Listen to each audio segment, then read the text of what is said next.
Hello, Future Bestsellers. We are super excited to see you today. As you may notice, we have an extra awesome face here on the screen today. The fabulous Joey Paul, longtime friend of the show, is here with us today. We're going to talk about our new book, and I'm super excited about that. Hello, Joey. Yay. Oh, she's got a little bit of a delay. Oh, okay. Can you hear us, Joey? Hello. Hi. So welcome to hear the you, show. yeah. Oh, good, perfect. Okay, so before we get started, let's Sorry. go ahead and do some introductions. So, Joey, as you are our special guest today, let's go ahead and do you first. Tell us a little about you and your awesome channel.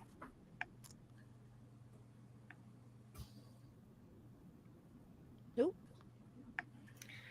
So, I'm in the UK. I'm an indie author. I have almost finished. And I write young adult across a variety of genres, from crime mystery to dystopian to paranormal to urban fantasy. I haven't really settled on which one I want to do. I just go where the ideas take me. It's a good way to be, I think. A woman of many talents. And you have a new book coming out on November 14th, Invisible. That is a dystopian YA, right? Can you tell us a little bit about that? Oop. Sorry, guys, technical difficulties today. Okay. I mean, just jump in anytime, Joey, if you can hear us. You've frozen, so I'm not sure if you're going to be out or in or not. Oh, hold on, I saw the cat move. Okay. Well, let's go ahead and do maybe Joey hop off and come back in and see. I just lost sound for a second. Yeah. Why don't you hop off and hop back on and see if you can get a better connection? You're all blurry and we completely lost you for a minute there. So let's go ahead and go around the circle. Maybe Joey hops off and comes back in. And Michelle, tell us a little about you and your awesome channel. Hello, I'm Michelle Schusterman. I write young adult and middle grade novels. Yeah, okay. And my channel is Writing Workshops, Traditional Publishing Chat, and Writing Blogs. Thank you so much for being here today, Robert. So glad to see you today. Tell us a little about you and your awesome channel. My channel is The Story Detective, where I take what I've learned from being a graphic artist at Marvel Comics and my experience with writing and put all that under a Sherlockian microscope, break down the craft, and give it to the viewer in hopes of making your craft journey easier. Excellent. Very nice. I'm so excited that Joey's here today. Hopefully it will work out from a tech standpoint, but I want to get started. I didn't introduce myself. Hi, everybody. I'm Lisa Daly. This is my channel. Well, it's actually all of our channels because now StreamYard has this thing where we can be everywhere. We're like, I was going to say something very dystopian. We're like Big Brother. Yeah, so I am super happy as always to be here. Oh, Joey's back with us. Hello, Joey. Hey. Yay! Okay, fantastic. So, Hello. so tell us. Hello, we're very glad to have you back. So we are going to go ahead and do a 5-minute warm up. We're just going to get rolling right away today with this, and then we'll get into a little more chit chat as we go along. All right, everybody. So it would be super helpful if I had. Let's see. There we go. If I'd pop this up ahead of time. All right. We are going to do our first 5-minute warm-up sprint. So this is a great time to get your document open, get your drink, get your vitamins that you forgot to take this morning. And let's go ahead and get rolling with this in 3, 2, 1.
All right, we are back. Dun, dun, dun.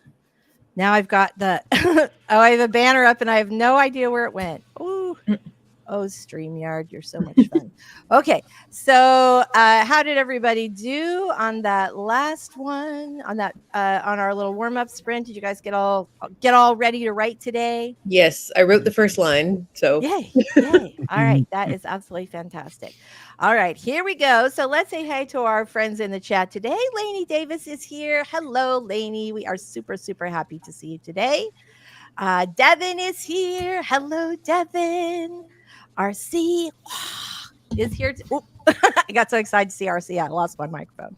RC is here to see us. We are super glad to have you here today. Catherine's here. Hello, Catherine. Very glad you're here this morning. Apollo's towel. I see a kitty cat. Joey's got 4 cats, which is so awesome. And Robert, you have 1 or 2? Well, I had to. You had 1. I'm sorry. Aw. Lisa has just ruined the stream. I apologize. I'm so sorry, Robert. I'm like, Katrina's here. Super glad to see you today. Lysandra's here. Hello. Very nice. Yes, we've got a dog and we've got multiple dogs, right? Yes. Rosa's here. Odin's here. They like to rate. There Here. we go. Hi, Rosa. Joey Paul is on the show with us today. Abby's here. Hello. Kicking bad vibes to the curb. Not today, Satan. Not today. Yes. Yes. Bailey May is here. Hello, Bailey. We are super glad that you are here today. Oh my gosh, we have such a great crowd. I can't say this name.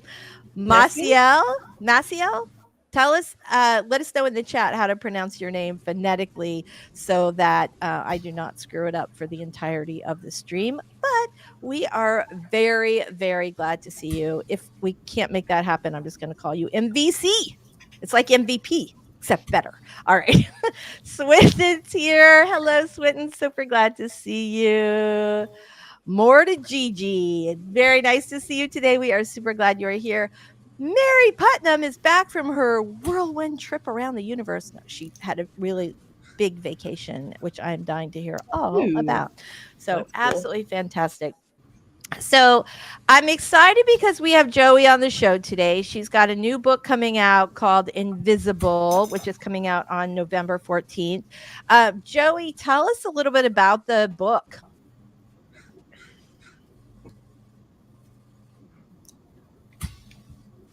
I feel like we've got a bad delay here. Yeah. Yeah, this might not be the good thing this morning. All right. Well, we'll just keep going and that'll work out great. Maciel. Love that. That's a really pretty name. Beautiful. Abby says, welcome to the Animal Lovers stream. Sorry to hear about the kitty. I remember him from your videos. Good kitty. It's been a rough year for kitties. That's all. Yeah. Yeah. Oh, and Mary is also back from Vegas, where I got to meet some amazing nonfiction authors. You should see my book haul. Very nice. Very nice. What was just in Vegas? Was it 20 books? No, that's not yet. That happens in November. So I'm kind of curious what you guys were doing. Very nice. All right. Well, let's go ahead and start with our first sprint. I am in the mood to write today. And then we'll come back and do a little chit chat. We've got some questions to answer. If you have a question that you want us to answer, be sure to drop it into the chat. Oh, she says it was a work thing. They met Daniel Pink. I love him. He's a really smart, interesting guy. All right, let's do it. All right, here we go. Scooch. I've lost it completely. Okay. All right. Leave studio. So I've got 3 seconds up on the clock, and we are going to get rolling in 3, 2, 1.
Oh, oh, well, I lost my voice there. All right. Oh, it looks like we do not have a. Oh no. Wow. The gremlins are really out for us today, aren't they? They are. Well, Joey disconnected her video in hopes that the audio will work better. Oh, okay. All right. When Lisa comes back. There she is. Okay. So Joey. Play today. Yeah. Joey has disconnected her video in hopes the audio will work better. Oh, perfect. So we talked about, discussing books. Yeah. Her book, a brief introduction, and if her tech permits, she will jump in and take over when she can. All right, fantastic. So, so tell us a little bit about Invisible.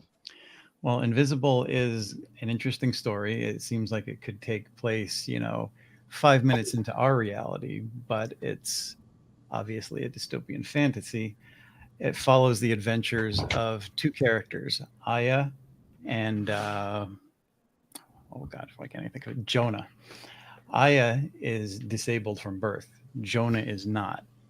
But in this reality, the world is separated into segments. And suddenly these bombs are dropped while the kids are in school, and there's a cloud that seems to be hurting or, killing some people. The ones who survive turn out to have disabilities.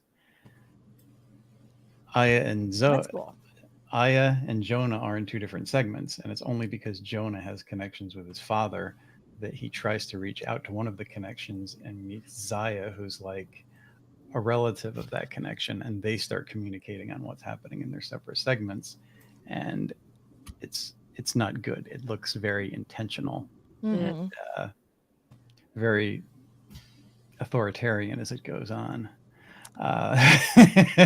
It's a great setup. Joey, this is your is this your 21st novel? Wow, it's amazing. It's completely the audio is still not going on. Yeah. Oh, okay. Well, let's go ahead. Go ahead.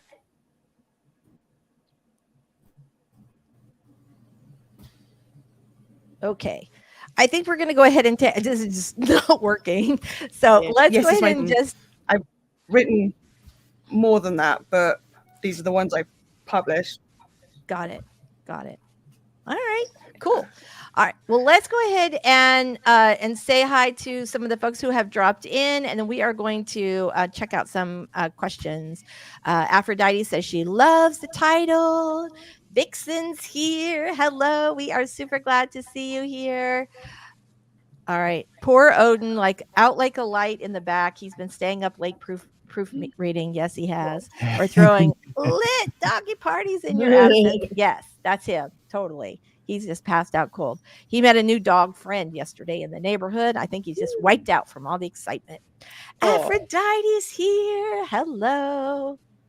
All right. Fantastic. Victoria's here. Hello, Victoria.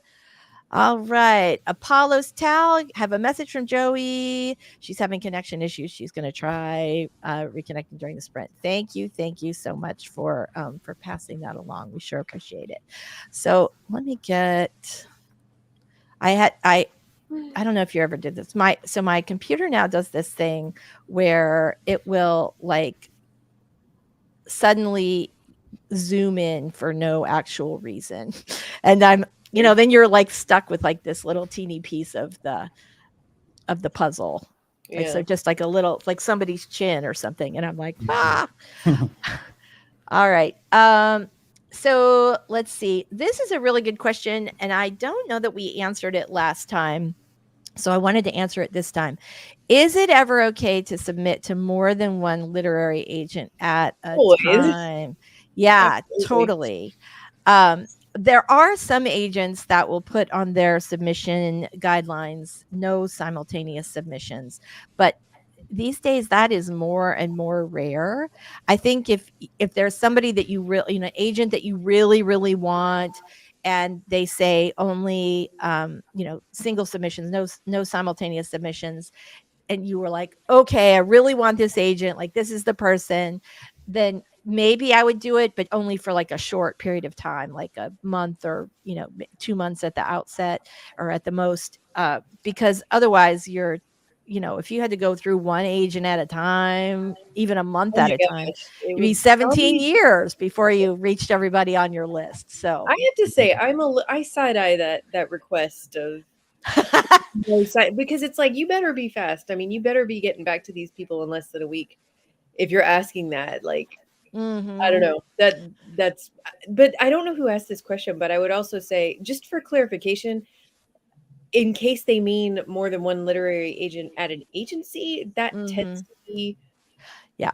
frowned upon. Although I know that at my agency, they're fine with you querying more than one agent as long as you tell them both in the query, I'm also querying your Your partner or whatever, right? whatever. Most of the time, no, because most agents, if they really like the book, but it's not for them personally, but they know another agent at the agency who would be interested, they'll pass it over themselves. Right.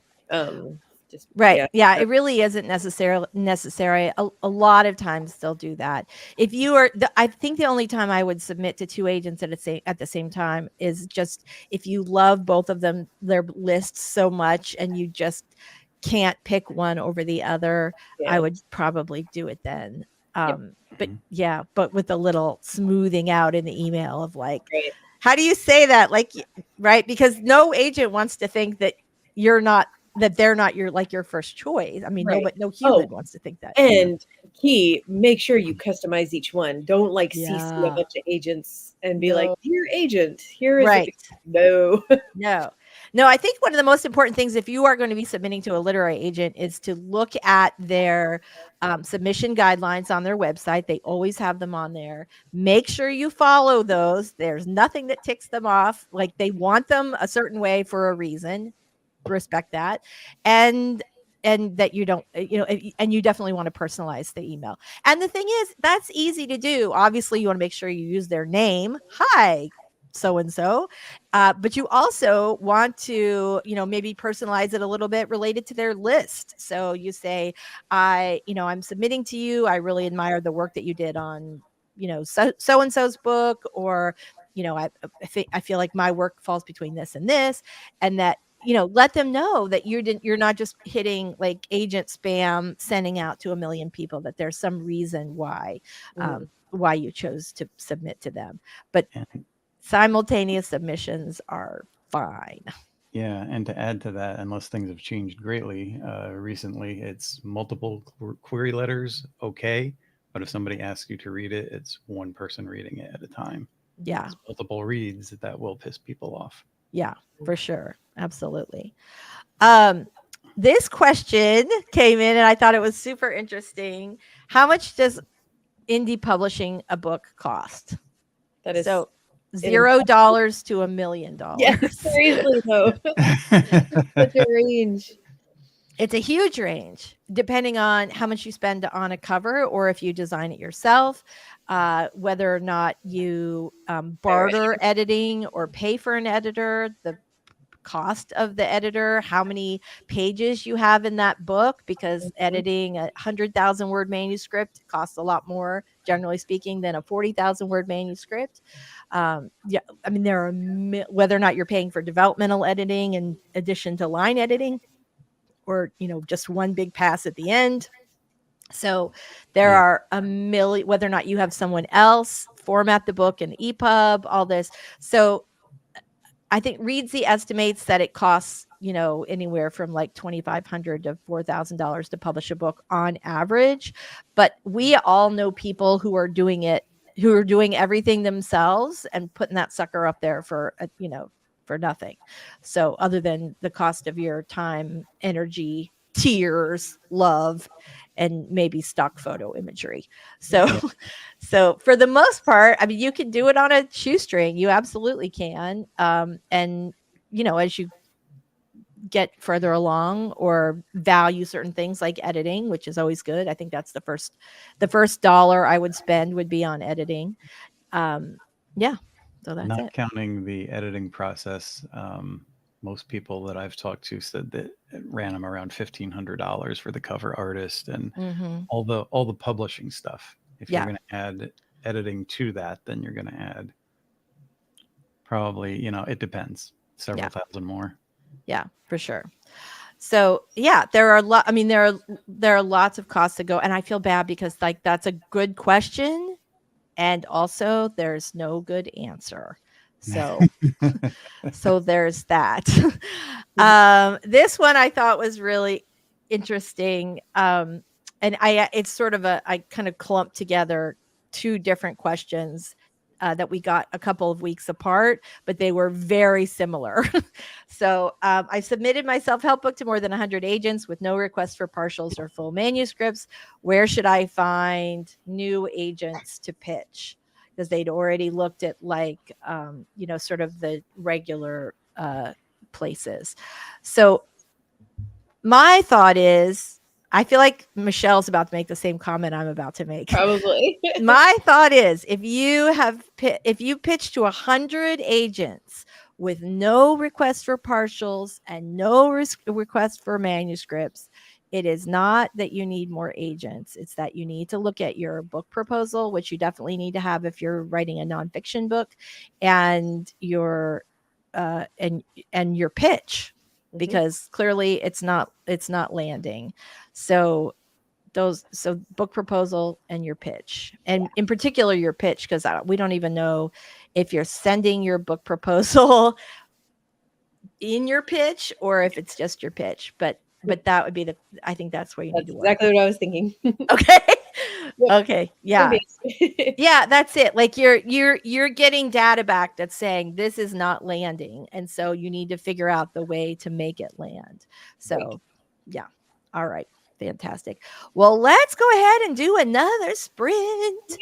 I am super excited to get some writing done today. I don't think we talked about what everybody's working on today. We should do that before we jump into our next sprint. So, Joey, as you are our special guest today, what are you working on today?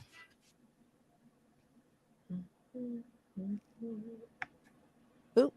Still have a delay, I guess. Yeah. All right. Well, Michelle, why don't you answer the question, and then if Joey pops in, then we'll just.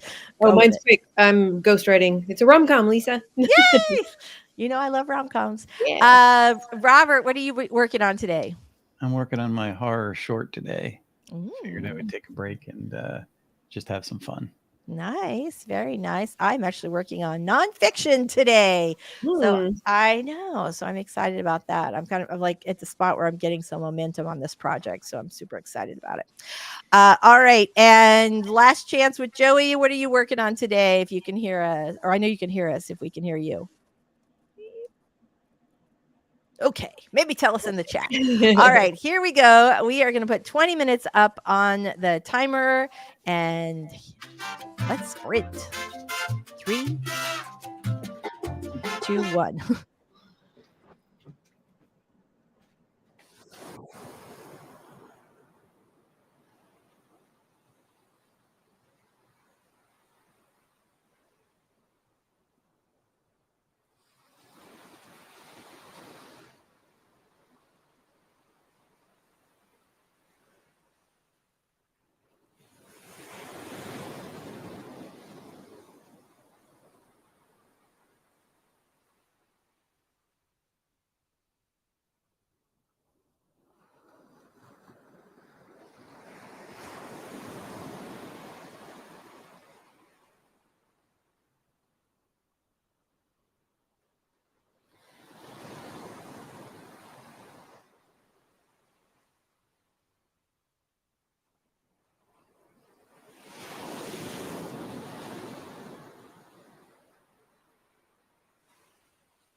All right. Very nice. Let me just stop this little thing. How did everybody do on the sprint?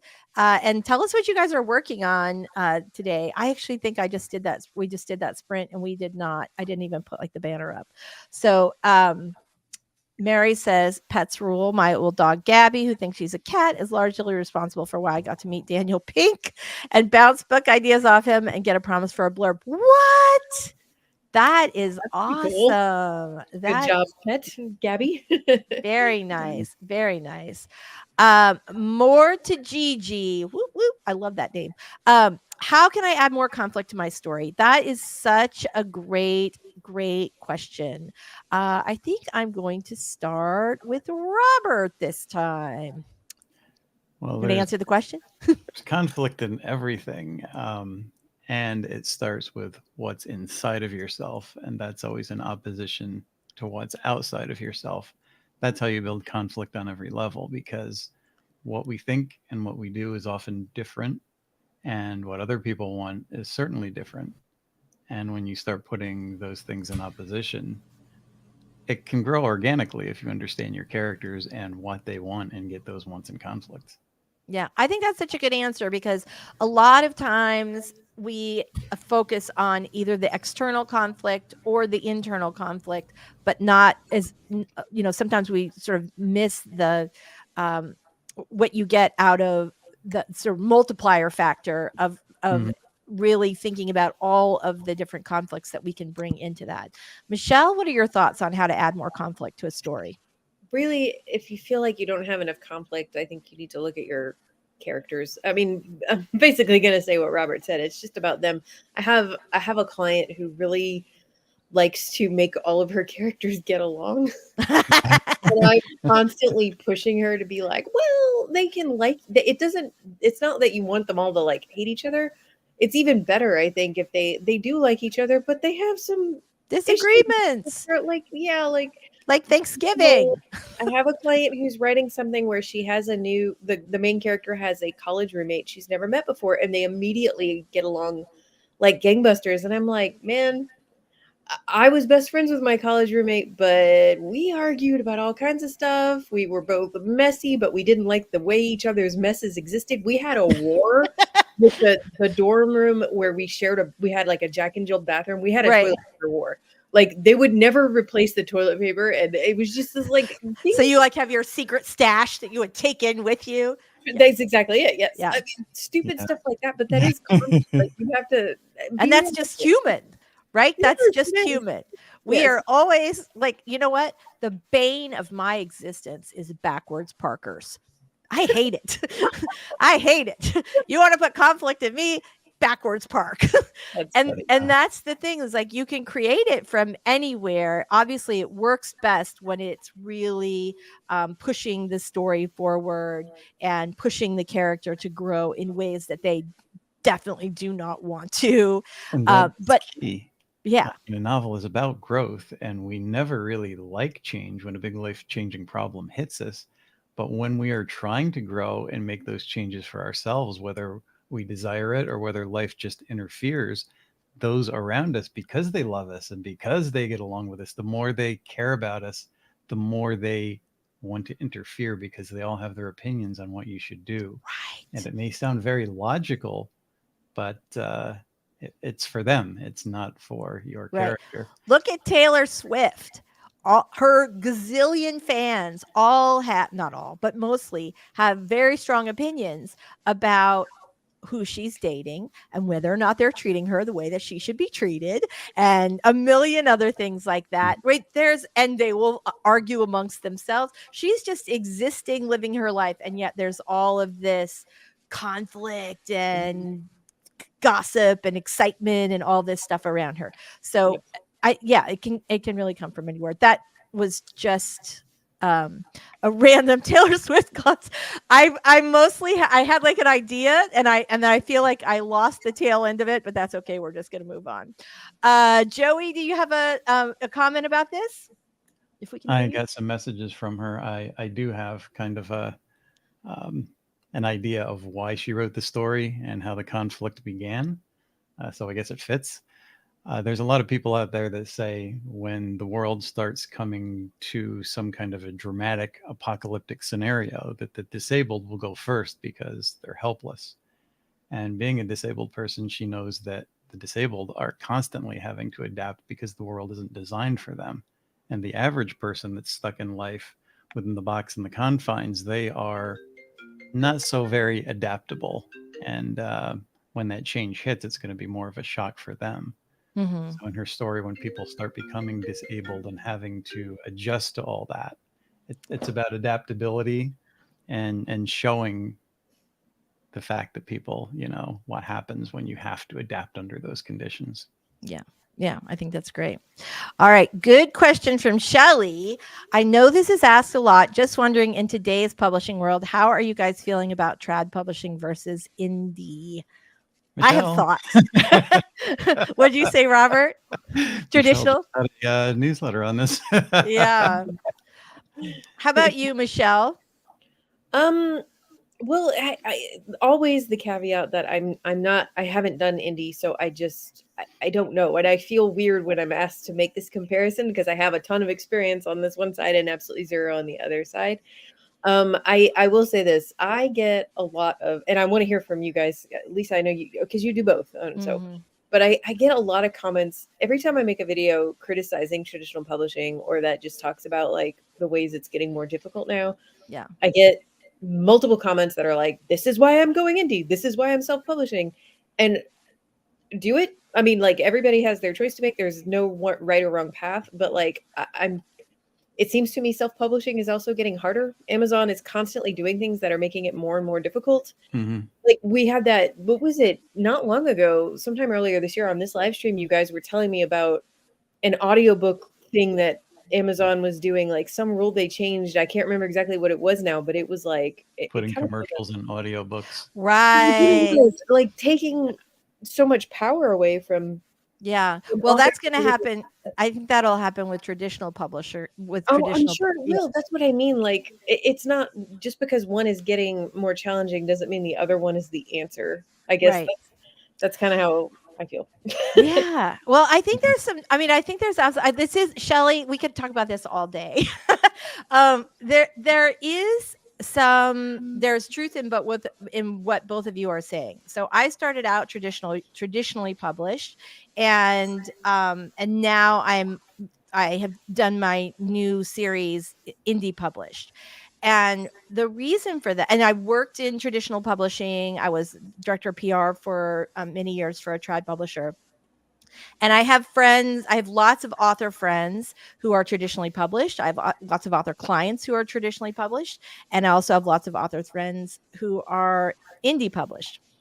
One of the things that I have done as a book coach is coach a number of fiction authors to help them write nonfiction books. And my 6 and 7 figure clients are almost exclusively independently published. And and what I will say is that it's harder to get like publicity right now for not indie or traditional publishing, like either one specifically. It's for everybody. There are fewer sort of outlets that they're more splintered. It's harder to sell. You have so much less control with traditional publishing. Now, one thing is theoretically you'll be in every Barnes and Noble or whatever, but something that's happened with a number of my trad published friends is that their distributors they're just not getting into the big bookstores. And for a long time, that was like a main reason for why you would want to be traditionally published, is that you'd want to, have access to all the Barnes and Nobles and all the indies in the world. And on one hand, indies have made some progress. It's still harder for them to get carried in like a Barnes and Noble, even though some do. But it's still harder for them to get carried. But it's also getting harder for trad published authors sometimes to be in bookstores. Mm-hmm. And they have a lot less control over pricing and marketing decisions and a lot of things like that. I think if you're a person who wants someone else to take care of, like you don't want to run a business, you don't want to take care of the editing, and you don't want to worry. I mean, you're still going to have to market, whether you're indie published or traditionally published. Yeah. That's still on you, or you will sell one book and that's it. Mm-hmm. But if you want to make a living, I know more authors making a living from just their books who are indie published than traditionally published. I hope that helps. If you have any follow-ups or we missed anything, let us drop it in and we'll come back to it. I think the business side of it is important because I talk to a lot of people who have indie published, and the ones who are making any sort of living out of it have some sense of business. Yeah. Oh, you have to. You absolutely have to. Otherwise, it's just a really expensive hobby. Even if their writing is middle of the road and just getting by, their sense of business carries through a lot of that. So yeah, it's important. There are plenty of hacks making good money on Amazon. I'll tell you that. Yeah. Okay, Avi has a great question, hot take question. What is your opinion on author tubers who publish one book then immediately charge for writing courses? I would say there are many writing courses available from authors who have published multiple books and have had some success over time. So yeah. Thoughts, Michelle? I think a whole lot of it depends on what the course is promising to you. Like what it specifically is it because someone who's written one book has some wisdom to offer. The thing is, a lot of people who have written one book are offering that wisdom for free. So what makes this one worth charging for? I don't know, but this is a capitalist society, so they're allowed to do it. Sure. I would just say, as a consumer, just think about what you want out of a course and what you can find for free on the internet, which is everything. And my thing with writing courses is I feel like if you're not at least given the opportunity to get some one-on-one interaction or feedback with the instructor, then you can probably find the information they're offering for free. And that's not like a diss on the information. It's just that so many people put free, helpful writing advice out there. Yeah.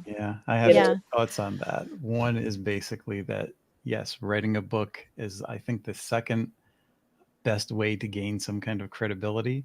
But what have they done prior to writing that book?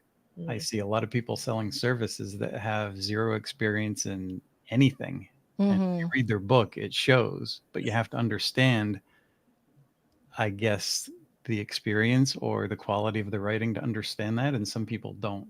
And another thing I see in the writing groups is people are asking the most basic of questions. The internet is there and people just aren't using it. It's incredible to me. Well, to be fair, some people like to pay for courses because they don't want to go out and find the information. They want it all in one place, and it's worth $200 or $39 or whatever the course is going. They're paying for time. Yeah. Because and that's value. I mean, I absolutely. And the other thing is, I certainly have taken classes. I have taken lots of classes from authors, and many of them have been great, and some of them have been sort of so-so. I was trying to think of an instance in which I would take a course from someone, Lainey, who had done one book.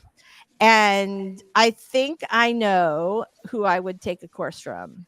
And was it Anna Huang? Anna Huang, came out of the gate swinging, and she contacted it was some 1,000 TikTokers about her book, and that thing went into the stratosphere. It was amazing. And I would take a class from her on what she did on TikTok. So so if you had a lot of success in a particular area and you want to offer a class on it, like getting, TikTokers to review your book or something like that, then sure. But for a writing course, if you've written one book, especially if you've, if you've written one book, then maybe it's the greatest book ever and you should be doing a writing course. But in general, I'd say there are probably some courses from more experienced authors that might be better. I want to add one other thing to that, because I don't want to sound too judgmental. And I made a video about this, but I don't always fault the author tubers or writers who do this, because it's so easy to fall down the online course guru rabbit hole, where there's so many people out there who are trying to convince you that you can make millions and millions of dollars a year. Creating an online course one time that you just put out there. And it's so tempting. And I almost fell for it myself. And so when you look at it as like, okay, well, it's almost impossible to build a career just writing books. Maybe this could supplement my income. I understand why people go down that road. So Sure. I have some sympathy there. I Yeah. don't think they're all like out to scam all of us. You know? No, I don't think so. And I think a lot of times when people have when they're doing a course, they feel like they genuinely have information to give, and they might. Sometimes, the right course for the right person could be awesome. I just think like the question was about publishing one book and then charging for a writing course. To me, that feels maybe a little bit premature, but again, it depends on the writer. If this person won book of the year and right, then I go, oh, okay, I might take yeah. Right. I think it depends on the person, but generally, I believe I feel the same way Avi feels about it. So let's talk about what everybody's also working on. We'll look at some other questions. Lainey's working on book 1 in Next Gen series I'm writing as a palate cleanser. Love that. More to Gigi. I'm also ghostwriting steamy contemporary romance. Joey is working on getting a few bits and pieces done for pre-release, mostly posts and the like. So for you guys, Invisible is going to be out on November 14th. So you've got a month to get all your goodies ready for your launch. Swinton going over edits for copy editor to the second book in my PI murder mystery series. Love that. Lissandra's here. Draft 2 of a holiday novella. That's awesome. Every year I'm like, I just need to write a Christmas novella, and I never do. I need next year, hopefully. Daisy's here. Hello, Daisy. We are super glad to see you. Caro. Hello, Caro. Back to work. Love you. Okay, I forgot to say I'm working on following up some job opportunities, not writing, but still as a former editor, I just want to say you're all doing amazing, sweeties. Aw, you too. Mhm. Thank you so much. You're so sweet. Hello, Heather. Hello, Gail. Ooh. Oh, there's a Japanese. Oh, this is really good. This is about what we were talking about previously in the last break. Gosh, I'm really behind on comments. Sorry, guys. There's a Japanese story style called Kisho Tenketsu. Yeah, I've heard of this. I have heard it exists. I could not pronounce it, and I would not have been able to call it up. A plot structure without conflict. Would Western publishing simply reject such a concept? We're so plot driven in the US for sure. But there are books that are foreign translations often that do really well here. And I think maybe they have more acceptance because they're foreign translations. But I don't know, like commercially speaking, probably not as much. I don't know, maybe. Maybe the whole world is just like seeking some sort of escape, a conflict-free escape. That sounds nice, actually. Can I I'd like do to that? read a story that follows that. I'm curious. Yeah. What makes it exciting and interesting, if not conflict? Yeah. It was a model for Chinese poetry originally. Oh, It's still like 4-act structure. It consists of an introduction, a development, a twist, and a reconciliation. So it may not seem like there's the kind of dramatic conflict that we're used to, but there's some kind of a lesson involved in there. Or, something. So it's more of sort of a parable. I like that. All right. That's pretty cool. Thank you, Emma. Sisters, authors, friends in Canada, I recently decided to rewrite my project, not only to be first person and multi-POV, mostly because it's YA. Can I just say right now, I'm very sorry for your I'm very sorry for your loss of pronouns. It's so hard to switch tense because like 7 years later, you will be you've gone through it 8 million times and you'll still find an extra wrong tense. Yeah. I feel you. I've done that. Also multi-timeline. I've heard the advice to write both timelines separately. Agree. Thoughts on this, Michelle? Throwing this one to you. I don't think there's a right or wrong there. I think it's what works for you. I have a friend she's doing like a sort of a split contemporary historical POV. And I think she's going to write the historical all in one go and then write the present day because she'll have to reference. But other people might want to go back and forth and like let one inform the other and shape it. Either way could work. I think. Yeah, I can see both. I think if I were doing it, and I'm not, and I've never done this, so this advice is completely out of left field. I would think that I would write them separately. I'd Mhm. write the first one, and then I would write the second one to work with the first one, and then I would go back to the first one and tweak it to work better with the second one. Yeah. I think you would definitely have to plan out both and understand them if you don't write them separately, because you're going to hit some jarring moments if you don't. Mm-hmm. Mm-hmm. Um, oh, and Lainey says 1,000. Yes. My guess is that this is over Anna Huang's TikTok, imaginary TikTok course that we have. Oh, but her background is in marketing. That's right. I totally forgot about that. Yes. I Nice. totally forgot about that. Right. So she would be a good person. I would totally buy a marketing course from her. Mm. Also, we met her, Lainey and I met her at Novelist Inc., and she was just delightful. And it was really fun. Let me just say what a funny and cool person she was. So we're sitting in this group on the first night in the lobby of the hotel, and we had just sort of wandered in there, and it was all romance authors, but most of us didn't really know each other. And Anna had come over with us. We had some other people like in our little rom-com group, but then we had some other folks that didn't know us. And one of the authors, I think she wrote historical romance. So she was a little bit of an older lady. She was nice, really nice. And so she's so cute. We're talking about different promotional methods, and she asked Anna Huang, like, has TikTok, like, have you had any luck with that? And she was so sweet. Like, this woman sold like a bazillion books on TikTok. And she was like, yes, it's been good. Like, she's so like just chill about the whole thing. It was sort of hilarious. I was a little Lady too. We were both fangirling a little bit because it was just so funny. Vixen says sometimes the free advice or info on process is contradicting or confusing for newbies. That is absolutely true. That's another good reason to take a course. But then the paid course, you don't know if you're going to be getting what you need. Yeah, true.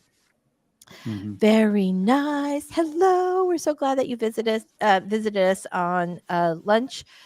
Yes. Yeah. All right, you guys, let's go ahead and do, it's already 12:30, 12:30 Eastern time. Let's go ahead and do another sprint. I'm feeling good about today. Yes. All right, everybody. I think this is going to be our last one. 20 minutes on the clock. We've got this. We're going to make this one count. Here we go. Starting in 3, 2, 1. Let's cha-cha.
I'm talking. I was on mute.